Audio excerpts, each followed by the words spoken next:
Japan হচ্ছে পৃথিবীর সবচেয়ে শান্তিপূর্ণ ও নিরাপদ দেশ। এই বিশ্বাসের উপর ভর করেই ২০২৬ সালে ২২ বছর বয়সী লিন্ডসে এন হকার ইংল্যান্ড থেকে জাপানে আসেন একরাশ স্বপ্ন নিয়ে। জাপানের টোকিওতে আসার পর লিন্ডসে কখনো স্বপ্নও ভাবেননি তার সাথে এমন একজন মানুষের সাক্ষাৎ হবে যার চোখে মুখে লুকিয়েছিল এক ভয়ঙ্কর রহস্য।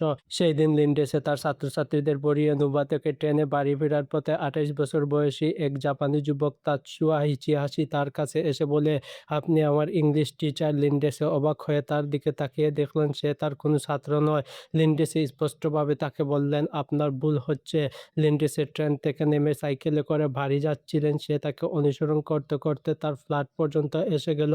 লিন্ডসে বায়োলজিতে ফার্স্ট ক্লাস পেয়েছিলেন জেনে সে বায়োলজি নিয়ে কথা বলে সম্পর্ক তৈরি করার চেষ্টা করলো। পরে পিছু নেওয়ার জন্য মাফ চেয়ে বলে সে ছাত্র হিসাবে ইংলিশে অনেকটা দুর্বল, তাই তাতাসুয়া তার কাছে টিউশনের জন্য আবেদন করলো। প্রথম লিন্ডসে মানা করলো ও যখন ইচিহাসি বারবার অনুরোধ করে এবং প্রতি ঘন্টায় $32 দেওয়ার কথা বলে, তখন লিন্ডসে তাকে ভালো মানুষ ভেবে প্রাইভেট ক্লাস দিতে রাজি হন।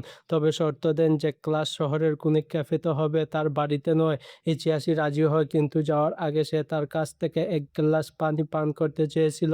লিন্ডসে দয়াপরায়ণ হয়ে তাকে ভিতরে ডাকেন এবং দুই রুমমেট এর সাথে পরিচয় করিয়ে দেন। পানি আনতে যাওয়ার সময় ইচিহাসি একটি কাগজে লিন্ডসের একটি স্কেচ আঁকে এবং তাতে নিজের নাম, ফোন নম্বর ও ইমেল লিখে সাইন করে। লিন্ডসের কাছে বিষয়টি একটু অদ্ভুত লাগলো ও তিনি কিছু বললেন না। প্রতিশ্রুতি অনুযায়ী ২৪শে মার্চ সকাল ৯টায় লিন্ডসে একটি কফি শপ এ তাতাসুয়া হিচিহাসির সঙ্গে দেখা করলেন। সেখানে প্রায় ১ ঘন্টা তাকে ইংলিশ ক্লাস করালেন। ক্লাস শেষে টাকা দেওয়ার সময় ইচিহাসি বলে, আমি বাড়ি থেকে টাকা আনতে ভুলে গেছি। আমার বাড়ি কাছে, চাইলে সেখান থেকে টাকা নিয়ে যেতে পারেন।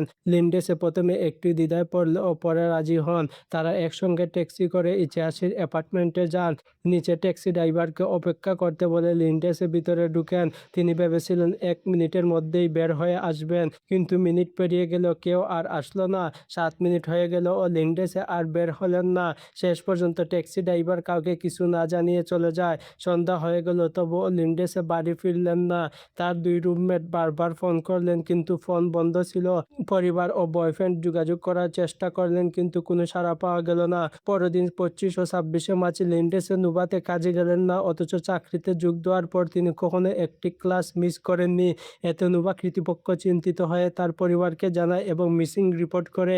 সিসিটিভি ফুটেজ এ দেখা গেল লিন্ডসে ইচিহাসি একই ট্যাক্সিতে যাচ্ছেন। ট্যাক্সি ড্রাইভার জানালেন সে তাদের চিবা এর একটি ফ্ল্যাট এর সামনে নামিয়েছিল। ইচিহাসির ক্রিমিনাল রেকর্ড খুঁজে দেখা গেল ৬ বছর আগে একজন নারীকে আক্রমণ করেছিল, তবে তার বাবা 1 মিলিয়ন ইয়েন দিয়ে মামলা মিটিয়ে নিয়েছিলেন। পুলিশ ইচিহাসির অ্যাপার্টমেন্ট এ পৌঁছালো, দরজা বন্ধ, আলো নিভানো, তবুও ভিতর থেকে শব্দ আসছিল। জাপানি আইন অনুযায়ী ওয়ারেন্ট ছাড়া দরজা নক করা যায় না, তাই পুলিশ বাইরে অপেক্ষা করতে লাগলো। এক প্রতিবেশী জানালো আগের দিন কিছু ভাঙার শব্দ এসেছিল। পুলিশ চিন্তিত হলো, হয়তো তাকে জিম্মি করা হয়েছে। সন্ধ্যা ৭টায় আরও ৭ জন অফিসারকে ডাকা হলো। ২ ঘন্টা পর হঠাৎ দরজা খুলল। ইচিহাসি পিঠে ছোট্ট ব্যাগ নিয়ে বেরিয়ে পুলিশ দেখে পালাতে চাইল। একজন অফিসার ব্যাগ ধরল ও সে ছাড়িয়ে নিয়ে সিঁড়ি থেকে লাফিয়ে অন্ধকারে মিলিয়ে গেল। পুলিশ ঘরে ঢুকে ব্যালকনিতে দেখলো মাটি বালু ভরা একটি বাথটাব। কাছে যেতেই চোখ কপালে উঠল, বাথটাব থেকে একটি মানুষের হাত বের হয়ে আসে। মাটি সরাতেই বেরিয়ে এলো এক ভয়াবহ সত্য, বাথটাবে পড়ে আছে লিন্ডসের মৃতদেহ।